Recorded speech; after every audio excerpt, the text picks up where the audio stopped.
ఇప్పుడు మనం చెప్పుకోబోయే కదా, వంచన నాది, వగించేది నేనే.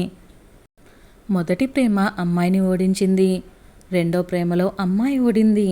3 ముళ్ళు పడ్డాక ఆమె కోరికున్న ప్రేమ దక్కిందా? ఆమె మాటల్లోనే. శేఖర్ నా స్వార్థానికి బలైపోయిన నా మాజీ ప్రియుడు.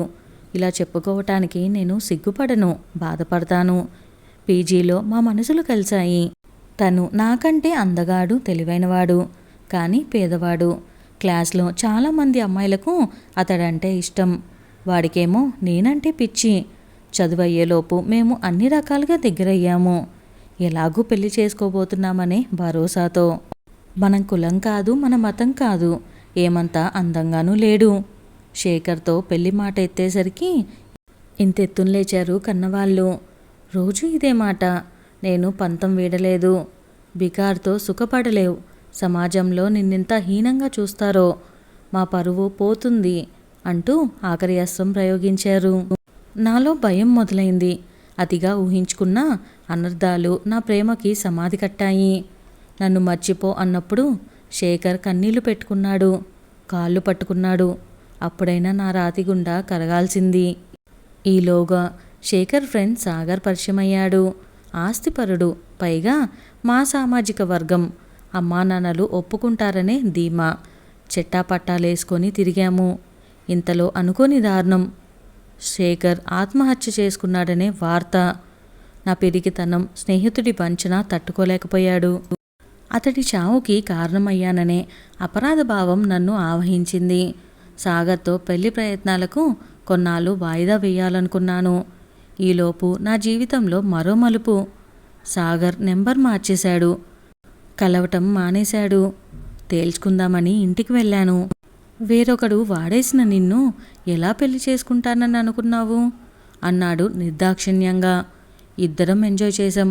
ఎవరి తప్పేం లేదు. వేరొకరిని చూసుకో అంటూ వెటకారమాడాడు. తల కొట్టేసినట్లయింది. నన్ను నమ్మిన వాణ్ణి నేను ముంచాను. నేను నమ్మినవాడు నన్ను నట్టేట ముంచాడు. ఇక అమ్మా నాన్నల మాటకే కట్టుబడాలి అనుకున్నాను. ప్రభుత్వ ఉద్యోగం, ధనవంతుడు అని వాళ్ళు ఓ సంబంధం తెచ్చారు. ఆలోచించకుండా ఓకే చెప్పేశా. పెళ్లికి ముందే శేఖర్ సాగర్లతో ఉన్న నా ప్రేమ గురించి చెప్పా. నా నిజాయితీ మెచ్చుకున్నారు కాబోయే భర్త. కానీ శారీరక సంబంధం లేదని అబద్ధమాడాను.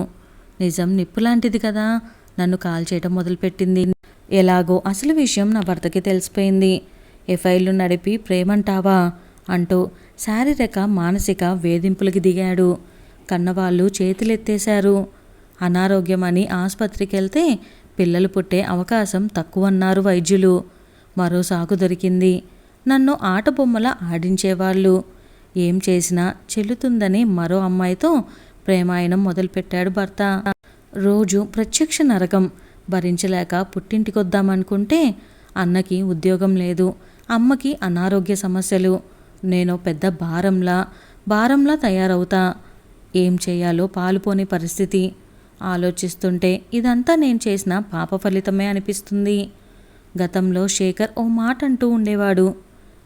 ప్రేమంటే ఆట కాదు, మధ్యలో మానేయటానికి. ఇదొక యుద్ధం, గెలిచే వరకు పోరాడుతూనే ఉండాలి అని. ఆ రోజు యుద్ధాన్ని నేను మధ్యలో వదిలేశా. ఈరోజేమో జీవితంలో ప్రతిరోజుని ఒక యుద్ధంలా గడుపుతున్నా. తప్పు చేసింది నేనే, ఫలితం అనుభవించాల్సింది నేనే.